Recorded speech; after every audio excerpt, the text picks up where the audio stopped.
Hello. So I've done a bit of a longer video here for YouTube, basically because I did the reissues and the top 5 just random records I bought as well this year, which I've also included with the music over on my TikTok. But I've done the shorts for YouTube, which are just the same videos except they haven't got the music of them. So I wanted to make a longer video for YouTube now that I've got the channel set up. So there we are. So yeah, I'm going to be rambling a bit here, but these are my top 5 albums of the year, really. First of all, Dove's Constellation for the Lonely.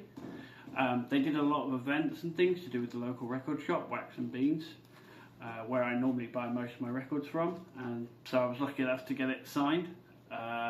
In fact, I've got my entire back catalogue signed of Dove's there, luckily, and also I managed to, after the fact, get the Best Of signed as well, which came out in November.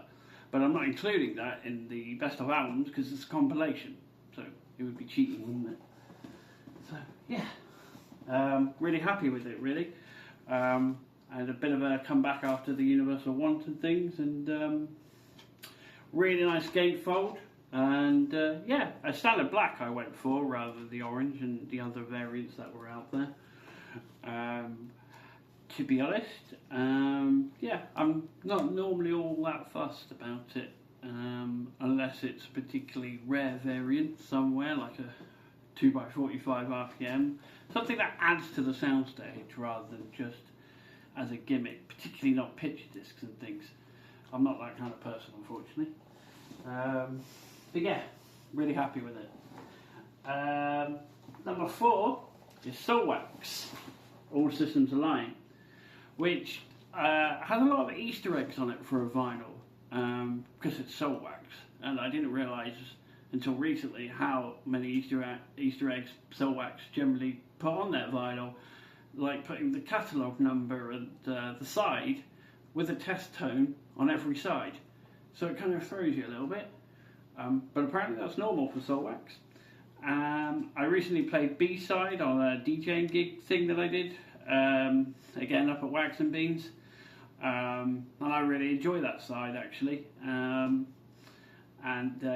it's really good sort of electro and stuff really, so yeah, really happy with it.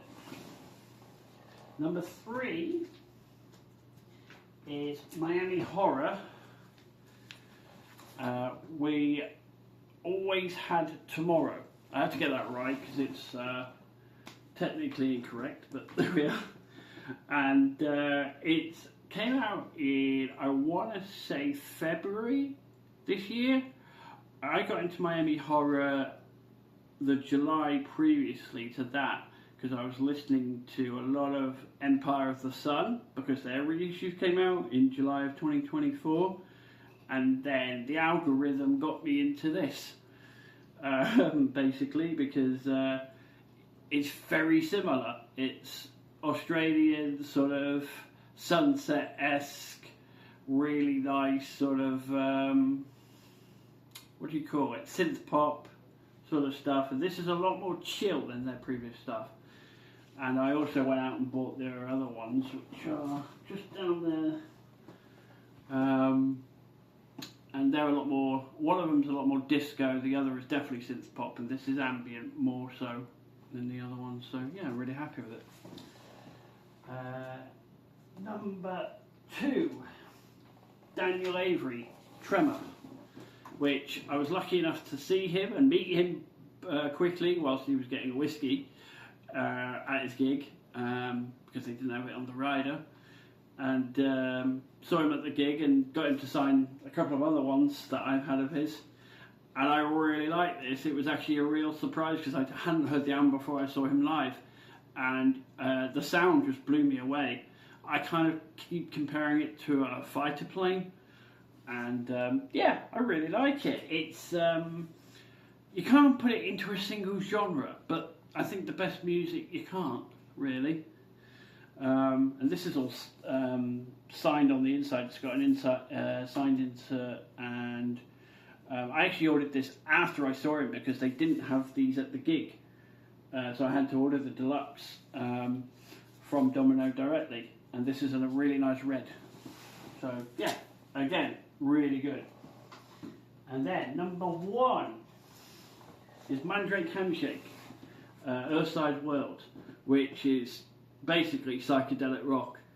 And I was really surprised, and the band were, when I told them that it was 2x45 RPM, because I could spot it in the runouts, done by GZ Media. And yeah, really good. Massive band, loads of people in it, and I've seen them twice. I've met them at the shop once, and they did a gig up there in February. Then I saw them at Psych Fest later in the year, and just an amazing kind of psychedelic thing. I'm getting more into my psychedelic rock because you'll probably spot the fact that there's this number 1 in my reissues of this year is called Alice in Ultraland, which is again psychedelic rock. So I think I need to buy more of that. It's funny where you find yourself in terms of trying to find genres and things that you like, and I think I found one that I can hold on to, really. Yeah, so I'm really happy with it. And of course it's signed again, like most of the top ones here really are. So yeah, good stuff.